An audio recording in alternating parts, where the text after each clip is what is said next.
What a game of chess this was. Hans Niemann did not see this coming. He was sat down playing former world chess champion Ding Liren. So good to see him back at the board. And it was in the finals of the World Team Blitz Chess Championships. Niemann's Endgame.ai team were there. They were playing against Dragon Chilling, a bunch of Chinese players who just won the rapid part of this event. This one is what happened when Niemann sat down against Ding. It started solid and steady, and then the fireworks began. There's a brilliancy to come here. Love the panache with which Ding was playing this tournament, like his old self, having some fun. This is the Bishop C4 Italian game, the Gucci piano, however you say it, but it's named these days after Gucci Reza in my mind. King of fashion, Bishop E7. Ding keeps it really solid with the black pieces here, and Niemann sets up the old horse box. We love to see it. Castles, A3 gives that bishop some room. Pawn D6 is standard. The bishops develop here, some tension going on, and so we see knight D5. No one wants to take anything. Huge tension in the room. You could now pick up the legendary bishop bear, but Niemann doesn't go for it. He packs up with the bishop here, and so does Ding. He says, you had your chance. I want to keep my bishops. No munching for you, sir. And now we get the explosive C4, cementing the knight.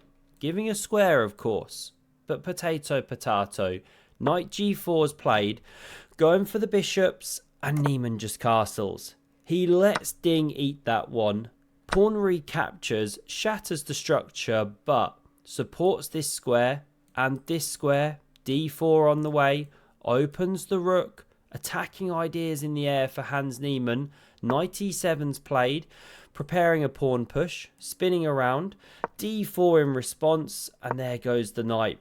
Imagine if the pawn wasn't there. The knight will be having a party. This is Ding's big idea.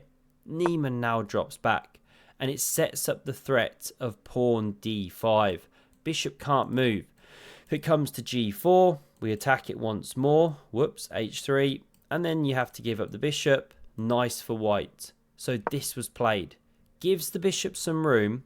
Blocks this bishop, but watch. We get king H1, tidy, pawn to C ships, and it's coming to life. Queen D3, bishop B6 on the board here, and now one of the most overpowered sights in all of chess.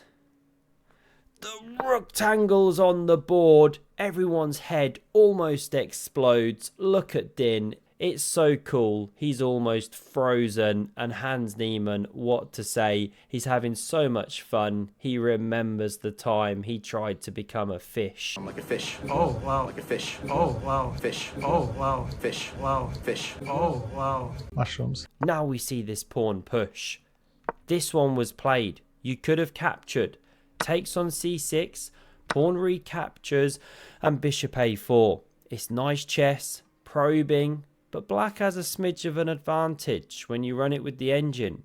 Better pawn structure, I guess. This is compromised. Niemann's going for the dynamics. Queen C7 covers this pawn here, and now, here we go. Before you can say, show us your dance moves. Niemann gains some space. He's an excellent bumper and shaker. There he goes. A6 in response here. Gives some room. And watch this. Bishop B3. H6. Knight G1 starts some manoeuvring. Bishop E6 on the board. Knight G2. And here it comes.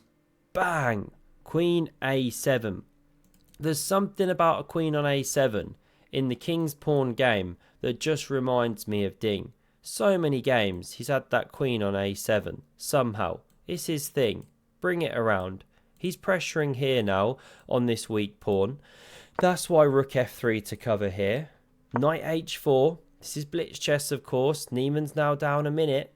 Rook G3 is played here. And what does Ding do? He launches the F-pawn. Roars like a mighty lion. Covers the king laterally with the queen. Of course, he's activating pieces as well. Now we see knight A4. Good move. And the game heats up. apparently best is a little bit of king safety. Game rumbles on, but f4 is played by Ding. Now it gets the double question marks of doom, aka blunder, but that only is a blunder if you find pawn takes. Pawn takes. This didn't happen. We're in the back cave. Knight takes. Why on earth would you do that? You've just sacrificed a piece. How can this be good? Well, this is the point. Now after knight takes on b6 and queen recaptures, there's pawn c5.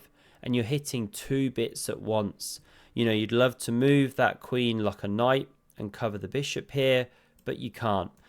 Let's say you drop off to b8, cover some points. Now you can take with check. King goes. White's doing great, especially because you got this shot at the end of the line. King takes, check. And you're winning this piece by force. If knight blocks, you double whammy here. It's all collapsing. White's completely winning. So that was the way to play. But not an obvious move. Not an obvious tactic in blitz. Niemann starts with this, but it's a huge mistake. He did not see this one coming. Pawn takes. Probably saw that. But after pawn takes here, I'm sure he was anticipating queen takes knight, which is still actually good for black, but not as good as this epic, brilliant move. Queen e7. Leaving that knight, stranded out in Siberia, saying to white, okay, take, win that piece, I'm going to attack your king. That wasn't the best move, by the way, but black was suddenly doing great. This is now the point.